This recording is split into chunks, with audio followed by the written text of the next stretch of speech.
So hi guys, this is Shuryanko back with a new video. So start करते हैं यार। तो आज का क्वेश्चन क्या है? तो ये अपना क्वेश्चन है कि check if array pairs are divisible by K. तो ये टेस्ट केस देखो, मतलब हमें करना क्या है बेसिकली। मान लो एरे ये एक आपकी 10 लेंथ की एरे है, तो आप इसका जितनी भी लेंथ होगा उसका n/2, मान लो n लेंथ की एरे है, तो अगर 10 लेंथ की एरे है तो 10/2 कितना होता है 5। इसमें आपको 5 ऐसे पेयर बनाने हैं जो पेयर की सम डिविजिबल बाय के होगा। पेयर मतलब आप किसी भी दो नंबर को उठा सकते हो, यहाँ पे मान लो 1 2 9 2 8 3 7 4 6, ठीक है। वहाँ अगर ऐसा हुआ तभी आप रिटर्न ट्रू करोगे, नहीं तो रिटर्न फॉल्स करोगे। जैसे इसमें भी आपका 6 नंबर है, 6 में से आपको 6/2 3, तो 3 ऐसे पेयर बनाना है जिसका सम होगा डिविजिबल बाय 7, राइट। तो इसमें आपके पास हो गया 6 नंबर, 6 में से आपको ये ऐसे 3 पेयर बनाना है जिसका सम होगा डिविजिबल बाय 10। लेकिन इसमें नहीं होता है तो नहीं हो पाएगा, इसमें हो जाएगा रिटर्न फॉल्स। यहाँ की ये दो केस में यहाँ पे 3 पेयर बन जाते हैं 6 लेंथ के एरे में, इस केस में आपका 10 लेंथ के एरे में 5 पेयर बन जाती है जिसका सम डिविजिबल बाय के होता है, और हम as a result return true करते हैं। तो यार इसमें जैसे देखो, इसमें क्या क्या पेयर बनने हैं पहले ये देखते हैं। जो देख के पता लग रहा है, मतलब पूरा एकदम बेसिक से जा रहे हैं, मतलब जो देख के लग रहा है कि हाँ ये पेयर बन रहा है। 1 9 का बन रहा है, 2 8 का बन रहा है, आपका इधर 3 7 का बन रहा है, और क्या क्या बन रहा है, और 4 6 का एक बन रहा है, और आई थिंक 5 10 का ही बनेगा। आई गेस हाँ 5 10 का बन रहा है, क्योंकि यहाँ पे डिविजिबल बाई 5, डिविजिबल बाई 5 होना चाहिए, राइट। तो यहाँ पे ये 1 9 9 + 1 10 डिविजिबल बाई 5 होता है। 10% 5 जीरो आता है। यहाँ पे 8 + 2 10 10% 5 जीरो आता है। 3 + 7 10 10% 5 जीरो आता है। 4 + 6 10 10% यहाँ पे 5 + 10 15 15% 5 जीरो आता है। सो सारे डिविजिबल। ये परसेंटेज जो आपका मॉड्यूलो ऑपरेटर है, यहाँ पे इसी का सारा खेल है। तो एक अच्छे से बात देखो कि 9 को हम कैसे लिख सकते हैं। 5 × 1 +4, राइट। उसी तरीके से 1 को हम कैसे लिख सकते थे, जो पहला पेयर था उसको क्या हम ऐसे लिख सकते कि 5 × 0 +1। अभी इन दोनों को हम प्लस करें तो 4 + 1 कितना आता है, 5 आता है, राइट। पैटर्न पैटर्न देखो यार, 8 को कैसे लिख सकते हैं हम कि 5 × 1, मान लो यहाँ पे होने वाला है +3।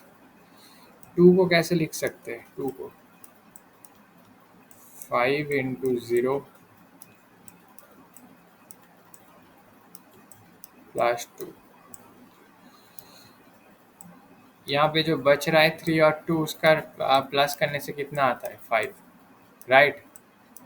सिमिलरली 3 और 7 के लिए भी ऐसा ही होगा। फिर हम करके दिखाते हैं कि यार 3 हो गया, यहाँ पे 7 हो गया। 7 को अगर हम लिखने गए 5 × 1 प्लस आपका 2, इधर हो गया 7, इधर हो गया आपका 5 × 0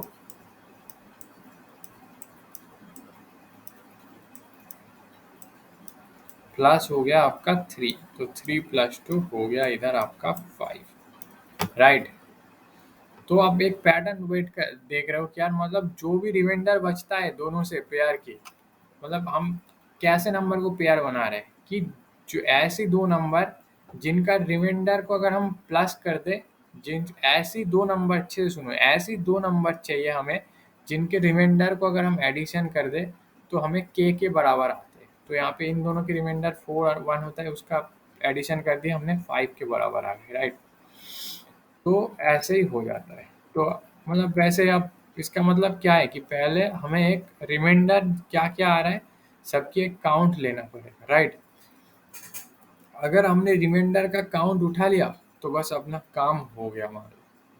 तो अप्रोच किस प्रकार होगी, तो पहले मान लो कोई भी एक आपका ये जैसे 1 2 3 4 5 10 6 7 8 9, चलो इस केस में दिखाई देते कि ऐसा करो कि 5 अगर हम 1% 5 करते हैं तो रिमाइंडर क्या आता है, एक मैप बना रहा है बेसिकली, तो 1 आ जाता है।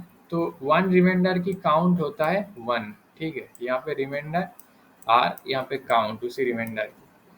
तो 2% 5 करते तो वापस 2 रिमाइंडर आ जाता, तो 2 रिमाइंडर की काउंट अभी आपका 1 हो गया, ठीक है। 3 रिमाइंडर का काउंट यहाँ पे आपका, कि जब पॉइंटर यहाँ पे आ जाएगा, बेसिकली हम इस एरे को ट्रेवर्स कर रहे हैं, अभी 3 पे है, तो 3 का काउंट यहाँ पे आपका 1 हो गया। 4 पे आ गए तो 4% 5 वापस 4 आ जाएगा, 4 का काउंट 1। 5 पे आ गया 5% 5, तब 0 का काउंट 1 आ जाएगा। यहाँ पे 10 पे आ गया तो 10 पे +1 हो जाएगा 0 का काउंट, क्योंकि 10% 5 वापस 0 आता है। 6% 5 1, 1 को +1 करके यहाँ पे 2 कर देंगे। यहाँ पे 7 का वापस 7% 5 +1 2, और 8% 5 +1 आपका 3 हो जाएगा, और यहाँ पे 9% 5 वापस आपका 4 आएगा, तो 1 की काउंट और 5। तो अब देखो हर एक 2 2 2 2 2 2 करके। अब मान लो एक ऐसा केस आ गया जिसमें आपका रिमाइंडर आता है, मान लो 16, मतलब ये वैल्यू है आपकी, ठीक है। 16 10, इधर आपका 14 और 15, राइट।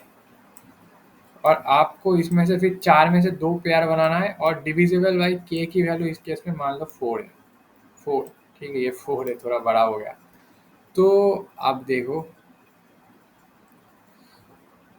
ये जो केस हो गया आपका, इस केस में आपके पास ये 16 नहीं, सॉरी, इसको मान लो आप 18, ठीक है। तो आपके पास क्या क्या वैल्यू बच रहा है रिमाइंडर करके। तो अगर 18% 4 कहते हो आप, 2 आता है रिमाइंडर, ठीक है। तो 2 2 आता है यहाँ पे। 10% 4 करते हो तब भी 2 आता है। अगर 14% 4 करते हो तब भी आपके पास 2 आता है, ठीक है। और यहाँ पे अगर 15% 4 करते हो आप, तो 3 4 जा 12 +3, यहाँ पे 3 आ जाता है। तो आप एक चीज़ नोटिस करो, ये 2 वाली जो रिमाइंडर है इसका काउंट है आपका यहाँ पे 3, और 3 वाली जो रिमाइंडर है इसका काउंट है आपका 1, ठीक है। तो देखो यार, अगर हमारे पास ऐसे रिमाइंडर आ गया, मान लो जैसे 2, जिसके साथ अगर हम 2 को मल्टीप्लाई कर दे, वो आएगा आपका के बराबर। शायद आप समझे नहीं। मान लो ये जो भी रिमाइंडर आया इसका वैल्यू है x। अगर हमारे पास ऐसे रिमाइंडर आ गया जो मान लो जिसका वैल्यू है x, अगर हम x के साथ इनटू कर दे 2 का, तो उसका वैल्यू आता है के बराबर। के मतलब जो इस केस में 4 है, तो यहाँ पे अगर देखो आप 2 इंटू 2 4 होता है, राइट। 2 इंटू 2 4, ठीक है। तो इस केस में हमें करना क्या है, हमें ये देखना है बेसिकली कि ये जो नंबर ऑफ टूज है, क्या ये इवन है। देखो इस केस में 3 है, ऑड है, तो क्या ये बन सकता है क्या, मतलब पेयर बन सकता है। मतलब पेयर तो आपका 18 और 10 का मान लो एक बन जाएगा, ये 2 + 2 होके 4 हो जाएगा, पर ये 14 रह जाएगा ना। ये 14 और 15 अपने आप में पेयर नहीं बना सकते, क्योंकि वो कभी भी 4 से डिविजिबल नहीं होने वाला है, राइट। कभी भी होने वाला है नहीं ना। तो इस 2 को ऐसा एक वैल्यू चाहिए, मतलब इस 2 को और एक 2 चाहिए, ताकि ये वो उसके साथ प्लस करके 4 बना पाए, राइट। तभी जाके और एक पेयर बनता। मान लो यहाँ पे क्या होता है, 22 होता, तो अगर मान लो 15 की जगह 22 होता, उस केस में और एक 2 आ जाता है, इधर 2 के काउंट 4 आ जाता। तो यहाँ पे 22 + 14 36, 4 9 से 36 होता, तो तब जाके पेयर बनता। और ये 4 नंबर की n = 4, मतलब इस एरे में 4 होता, और इसमें 2 पेयर बन जाता और हम रिटर्न ट्रू करते। लेकिन इस केस में रिटर्न फॉल्स हो जाएगा। क्यों रिटर्न फॉल्स हो रहा है कि जब हमारी ये कंडीशन सेटिस्फाई कर रहा है, जो भी रिमाइंडर आ रहा है उसका काउंट, जो भी रिमाइंडर का काउंट आ रहा है, जो भी रिमाइंडर आ रहा है, मान लो उसके साथ अगर हम रिमाइंडर का काउंट नहीं, मान लो ऐसा कोई रिमाइंडर आया जिसके साथ अगर हम इंटू 2 करें वो के बराबर आता है, और वो वाली रिमाइंडर की काउंट ऑड है, ठीक है। ये जो मैप बनाएंगे हम, तो मैप ऑफ एक्स जो होगा वो कहीं ना कहीं, अगर मान लो इक्वल टू हम यहाँ पे ऐसे ऑड लिख रहा है, अगर ऑड होगा तो उस केस में फॉल्स रिटर्न होगा। क्यों? आप देख सकते हो, क्योंकि यहाँ पे एक टू बचा रहेगा अपने आप में, वो और एक टू के तलाश में होगा लेकिन उसका मिलेगा नहीं और ये नहीं बना पाएगा। और एक एग्जाम्पल मान लो और एक एरे है जिसपे 5, 10, 15 और 16 है, ठीक है। अब इसका अच्छे से देखो, इसका क्या होगा रिमाइंडर, और हाँ इसका के होगा 5, ठीक है। तो 5 को अगर 5% 5 करे आएगा 0, 5% 10 करे तब भी आएगा 0, 5% 15 करे तब भी आएगा 0, 5% 16 करे तब भी आएगा आपको, नहीं तब आएगा आपका 1। आपको थोड़ा सा सिमिलर लग रहा है प्रीवियस वाले केस में, हाँ केस से हाँ सिमिलर है पर थोड़ा सा अलग केस है। इसमें क्या, आपका जो 0 वाली रिमाइंडर आया उसका काउंट कितना है, 3। अब 1 वाली रिमाइंडर की काउंट 1। तो अब एक बात अच्छे से देखो, क्या ये पेयर बना सकता है? 5, 10 तो पेयर बना लेगा भाई, 10 प्लस 5 हो जाएगा 15, और 15% 5 0 हो सकते, लेकिन ये 15 नहीं बना सकता। तो इसको क्या चाहिए, इसको चाहिए कि मतलब या तो इसका और एक रिमाइंडर कोई जैसे जैसे मान लो यहाँ पे अगर 16 की जगह 20 रहता तब ये बन जाता। मतलब ये बेसिकली ढूंढ रहे कुछ और एक ऐसा वैल्यू जिसका रिमाइंडर भी 0 हो जाए, राइट, तभी ये पेयर बना सकता है। तो मतलब अगर मान लो आपका रिमाइंडर इक्वल टू 0 है, अगर रिमाइंडर की वैल्यू 0 है तो आपको ये देखना पड़ेगा कि map of remainder should be even. अगर ये इक्वल टू ऑड हो गया तो आपको क्या करना है, रिटर्न फॉल्स। फॉल्स हो जाएगा क्योंकि वो पेयर बना ही नहीं सकता। आप देख सकते हो कि और एक ऐसा कुछ वैल्यू तलाश में, मान लो 20, ये 20 की तलाश में है या 25 की तलाश में, तब जाके अगर मान लो यहाँ पे 20 रहता तो 20 प्लस 15 होकर 35 हो जाता, तो 35% 5 0 आ जाता, राइट।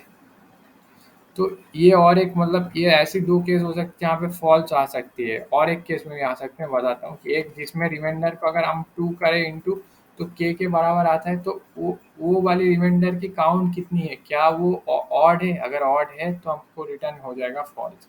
सिमिलरली अगर रिमाइंडर 0 है तो वो 0 वाली रिमाइंडर की काउंट कितनी, क्या ये ऑड है? अगर ऑड है तो रिटर्न हो जाएगा फॉल्स। मैं एग्जांपल के साथ आपको दिखा, और एक केस मान लो, यहाँ पे मान लो 1 है, 9 है, और मान लो आपका यहाँ पे आपका है 2 है और 7 है, राइट। अब देखो, आपको डिवाइड करना है 5 से, ठीक है। तो 1% 5 यहाँ पे 1 आ जाएगा, और 5% 9 यहाँ पे आने वाले आपका कितना, 4, ठीक है। 5% 2 फिर यहाँ पे आने वाला आपका 2, 5% 7 क्या आने वाला है, इधर आपका आने वाला है वापस 2। तो अब अच्छे से देखो यार, यहाँ पे 2 है, यहाँ ये वाला 2 है, ठीक है। 5% 2, तो 2 आ गया। तो 1 वाली रिमाइंडर की काउंट 1 है, 4 वाली रिमाइंडर की काउंट 1 है, 2 वाली रिमाइंडर की काउंट 2 है, यही टोटल है आपके पास। अब देखो, तो इसमें क्या प्यार बन सकता है? देखो ये 1 प्लस अगर हम 4 कर दे, इस 1 के साथ अगर प्लस 4 करते तो 5 आ जाता है।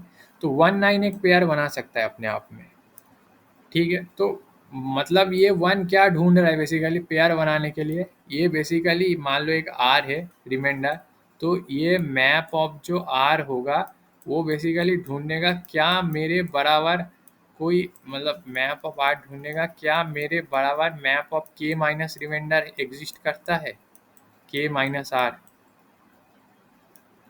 ये आर है, ठीक है। तो यहाँ पे 1 आ गया आपकी, ये आर। तो यहाँ पे मैप ऑफ 1 देख रहे हैं कि यार इसका वैल्यू 1 है, क्या इक्वल टू मैप ऑफ 4 है, मतलब के माइनस 4 यहाँ पे क्या होगा, 5 माइनस 1 4 हो जाएगा ना, 5 माइनस 1, और इस केस में रिमाइंडर 1 है। तो ये देख रहा है रिमाइंडर 1 देख रहा है कि भाई ये रिमाइंडर है सारा। तो बेसिकली 1 किसकी तलाश में, एक 4 की तलाश में, मतलब के माइनस अगर इक्वल हुआ तभी आपका पेयर बन सकते हैं। अगर ये मान लो यहाँ पे 9 की जगह 8 होता तो रिमाइंडर क्या आता आपके पास, 3 आता। तो 3 प्लस 1 तो 4 हो जाता, लेकिन क्या 5 होता, नहीं होता। मतलब 1 को फिर ऐसी वैल्यू की तलाश है जिसका रिमाइंडर k माइनस रिमाइंडर के बराबर हो। मतलब ये जो 1 आया, इसका जो भी काउंट होगा, इसका मतलब कंडीशन फिर क्या बन जाए, इसका जो भी काउंट होगा वो equal to map of K minus reminder होनी चाहिए। अगर ऐसा नहीं हुआ तो आपका रिटर्न फॉल्स हो जाएगा, अगर ऐसा नहीं हुआ तो रिटर्न फॉल्स हो जाएगा। कैसे, आप देख सकते हो कि यार 2 का रिमेंड काउंट तो 2 हो गया, लेकिन क्या ये 2 प्लस 2 4 बना सकता है? नहीं।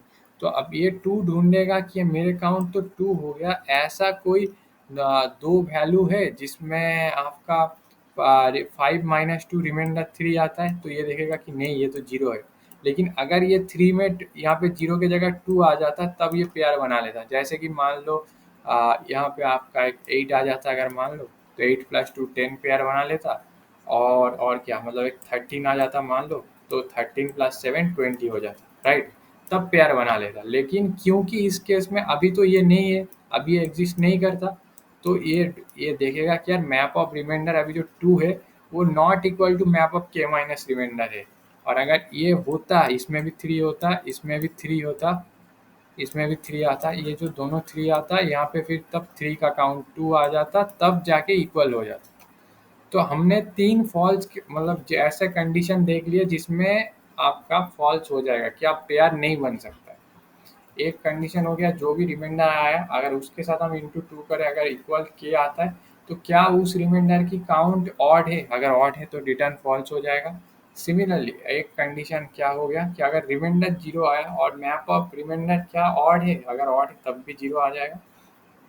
और आपका और एक कंडीशन हो जाएगा कि मैप ऑफ रिमाइंडर अगर not equal to map of K minus remainder होता है तब भी फॉल्स हो जाएगा। तो आप कोड करते करते समझते हैं बाकी।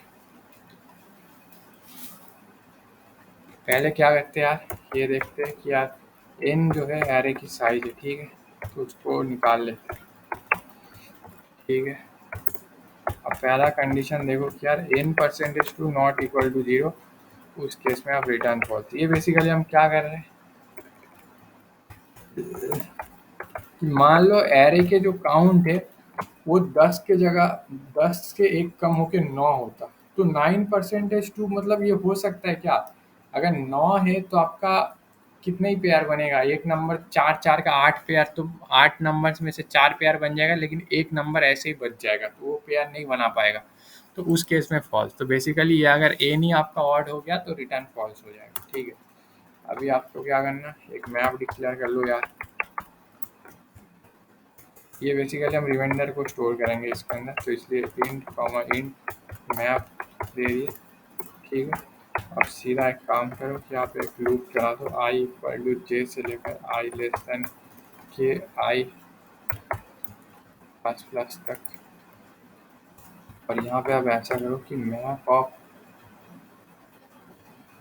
जो आपकी एरे ऑफ आई है उसके साथ अगर आप परसेंटेज के करते हो तो रिमाइंडर आ जाता है, प्लस प्लस हो जाना चाहिए। पर यहाँ पे कैच है, क्या कैच है, जो भी रिमाइंडर आ रहा है उसके साथ अगर हम क्या करेंगे, प्लस के कर देंगे। इससे क्या कोई फर्क पड़ता है? नहीं पड़ता है ना। अगर प्लस के करेंगे परसेंटेज के करेंगे, आप ड्राई रन करते टाइम करके देखना कोई फर्क नहीं पड़ता। लेकिन ये हम फिर क्यों कर रहे हैं कोई फर्क नहीं पड़ता है, तो बेसिकली हम नेगेटिव नंबर भी रह सकते हैं इसके अंदर, उस केस को हैंडल करने के लिए हम ये कर दिए, राइट? ठीक है यार, तो आगे देखते हैं। वापस आप एक लूप चलाओ, के क्यों कर दिया, यहाँ पे एन करना था, आई लेस देन एन आई प्लस प्लस। अब अब वापस आप पहले से ट्रैवर्स कर रहे हो, जहाँ पे भी हो उसका रिमाइंडर निकाल लो, अरे ऑफ आई परसेंटेज के मान लो। अब मान लो इफ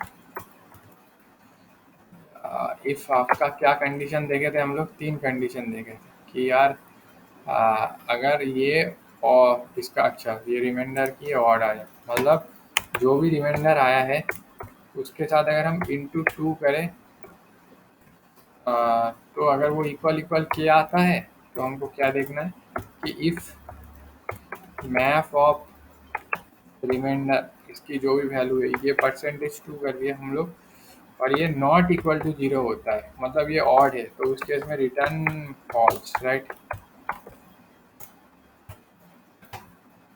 यहाँ पे आप ऑड डाल के और एक कंडीशन भी था जिस कंडीशन में रिमाइंडर ही इक्वल इक्वल जीरो आता उस केस में भी अगर रिमाइंडर की काउंट ऑड आता तो रिटर्न फॉल्स। एल सिर्फ और एक कंडीशन था और एक क्या कंडीशन था कि जो भी आपका रिमाइंडर की वैल्यू आ रहा है क्या वो not equal to map of K minus remainder है। अगर ऐसा भी कुछ हुआ तब भी जाके आपका करना पड़ेगा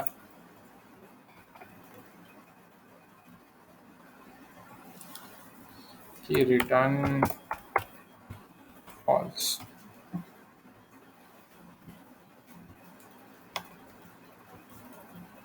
ठीक है इस केस में भी आपका हो जाएगा रिटर्न फॉल्स और बाकी नहीं तो होना चाहिए रिटर्न ट्रू। तो इन परसा रिटर्न फॉल्स फिर अनदर मैप मैप यहाँ पे आपका map int I equal to zero वैसे तो आ जाना चाहिए देखते रिमाइंडर तो रिमाइंडर नॉट रिटर्न फॉल्स यहाँ पे नॉट इक्वल टू रिटर्न यहाँ पे फॉल्स होगा और बाकी केस में रिटर्न ट्रू। देख लेते क्या होता है। तो ये आ गया आपका एक टेस्ट केस तो पास हो गया अब सारा का देखते हैं सारा टेस्ट केस पास होता है क्या। हाँ हो गया यार और मतलब ठीक सॉल्यूशन है फास्टर तो कुछ कम ही लोगों से है पर ठीक सॉल्यूशन है ये। तो इसका टाइम कॉम्प्लेक्सिटी क्या होगी बस हो गई यार मतलब अच्छी क्वेश्चन थी ये भी मतलब ठीक था मीडियम क्वेश्चन है ठीक अच्छी क्वेश्चन थी। तो इसका टाइम कॉम्प्लेक्सिटी एक ही लूप चल रहा है तो ऑर्डर ऑफ एन होगा क्योंकि एक ही मैप बन रहा है वो अनॉट तो इसमें स्पेस भी आपका ऑर्डर ऑफ एन हो जाएगा तो टाइम ऑर्डर ऑफ एन और स्पेस कॉम्प्लेक्सिटी भी ऑर्डर ऑफ एन हो जाएगी यही था। So that's it guys. So that's it guys. Bye bye from my side. This is Suryanko signing off.